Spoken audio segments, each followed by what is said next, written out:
ada seseorang, kalau belum pernah dengar namanya, perlu diketahui namanya Uqbah bin Abi Mu'aid. Ini sebagian besar ulama mengatakan kalau ada manusia yang paling rugi di dunia, orang ini. Siapa Uqbah bin Abi Mu'aid ini?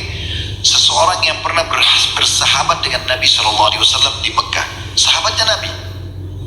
Tapi dia juga bersahabat, dia tokoh Quraisy. Dia juga bersahabat dengan Umayyah bin Khalaf, Abu Jahal. Di Mekah dulu itu ada satu komplek perumahan di zaman Nabi SAW, itu komplek para pejabatnya Mekah, tokoh-tokoh masyarakatnya. Nabi SAW tinggal di situ karena rumah yang paling besar itu rumahnya Khadijah radhiyallahu anha, beliau pengusaha Mekah kan. Nabi menikah maka Nabi tinggal di situ. Tetangganya Nabi itu semua Abu Jahal, Abu Lahab gitu kan, termasuk Uqbah bin Abi Mu'aid ini. Maka Nabi SAW pernah diundang oleh Uqbah bin Abi Mu'aid untuk makan siang. Nabi SAW datang setelah beliau jadi Nabi gitu. Sebelum makan, Nabi SAW bilang, wahai Uqbah, waktu dia bilang silakan makan hai Muhammad, kata Nabi SAW, wahai Uqbah, saya berharap kebaikan untukmu. Saya akan makan makananmu ini kalau kau syahadat, kau masuk Islam. Maka dia bilang, sudahlah Muhammad, ini undangan makan. Kata Nabi SAW, itu permintaan seorang sahabat pada sahabatnya, saya ingin kebaikan untukmu. Maka Uqbah bin Abi Mu'aid syahadat, asyhadu an la ilaha illallah, asyhadu anna Rasulullah. Maka Nabi SAW senang, ini tokoh Mekah. Makanlah Nabi SAW sama dia. Rupanya Uqbah ini punya persahabatan sama Umayyah bin Khalaf. Ini Ubay bin Khalaf. Ubay bin Khalaf ini teman-teman perlu tahu, inilah satu-satunya orang yang Nabi bunuh. Nabi itu tidak pernah bunuh orang. Itu pun bukan bunuh secara langsung ya. Kalau pernah dengar sabda Nabi SAW, sungguh murka Allah memuncak pada seseorang yang dibunuh oleh nabinya. Satu-satunya yang terbunuh di tangan Nabi itu ini, namanya Ubay bin Khalaf. Dia dulu di Mekah, saya sedikit tambahkan kisah ini dulu.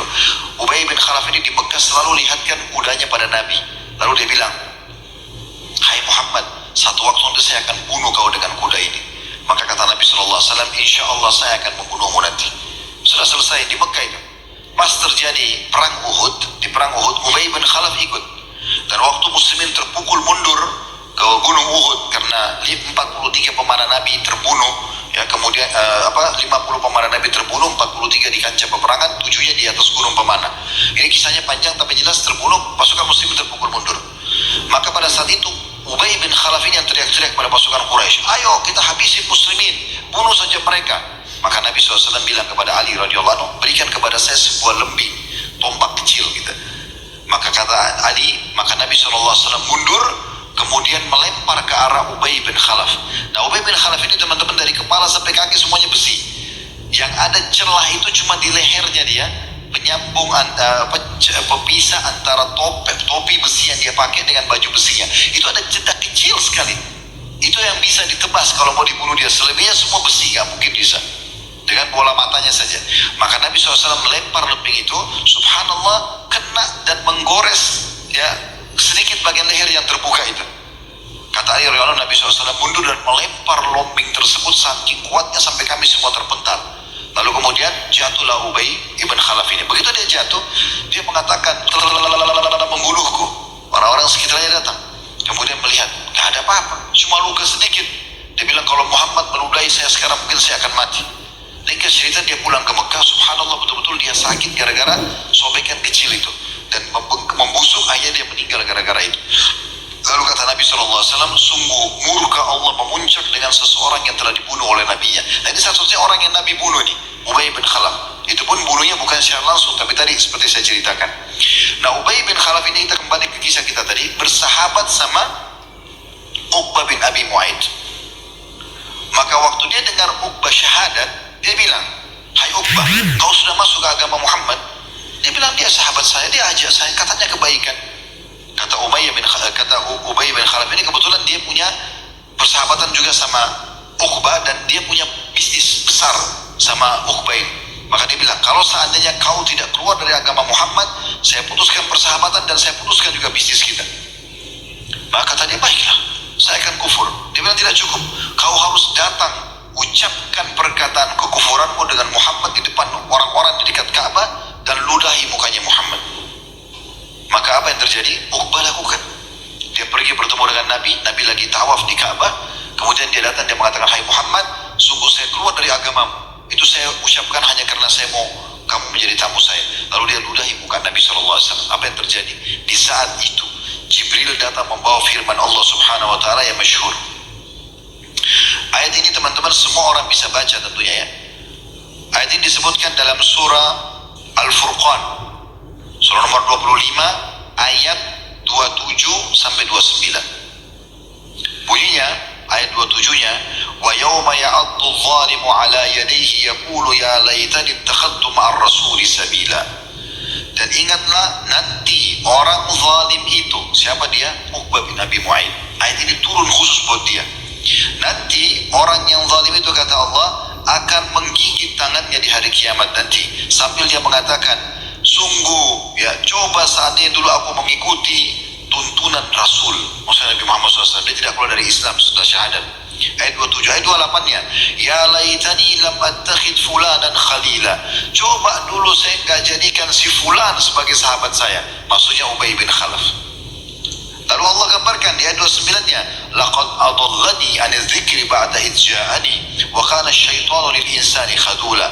Sungguh dia telah menyesatkan saya setelah datang kepada saya peringatan yang benar, dan ketahuilah syaitan itu sangat menipu manusia. Itu penyesalan.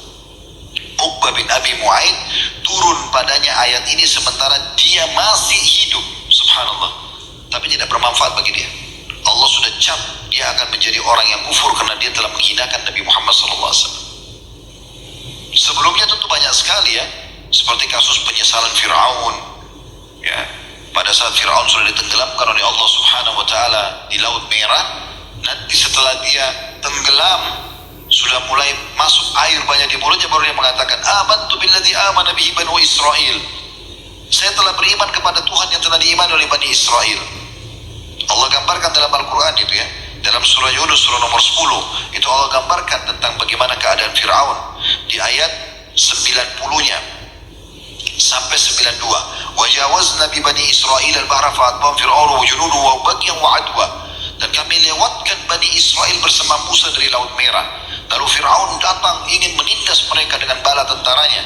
Hatta idza adrakahul gharq qala amantu annahu la ilaha alladhi amanat bihi banu Israil wa ana minal muslimin.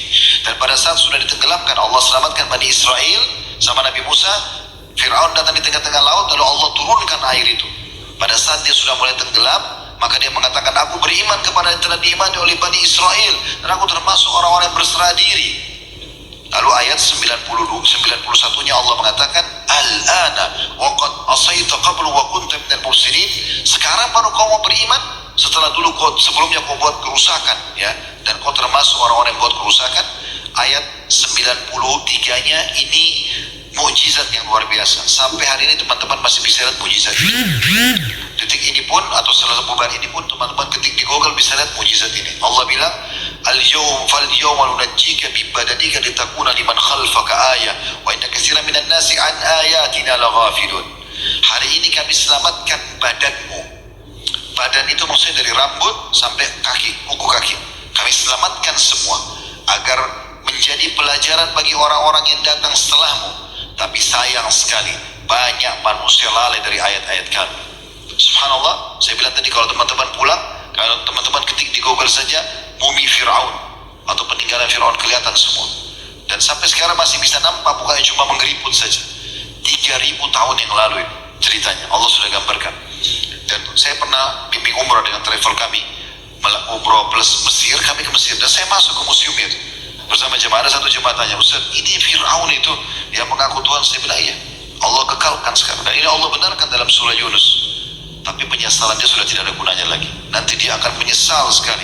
Dan kata Nabi SAW, Jibril berkata kepada aku, hai Muhammad, andai saja kau lihat bagaimana saya memenuhkan mulutnya Fir'aun dengan pasirnya atau tanahnya Laut Merah, agar dia tidak mengatakan, ya Tuhan, ampunilah aku. Karena jangan sampai dia kena rahmatnya Allah. Jibril pun tidak ingin dia beriman. Jadi penyesalan yang luar biasa, tapi tidak ada manfaatnya.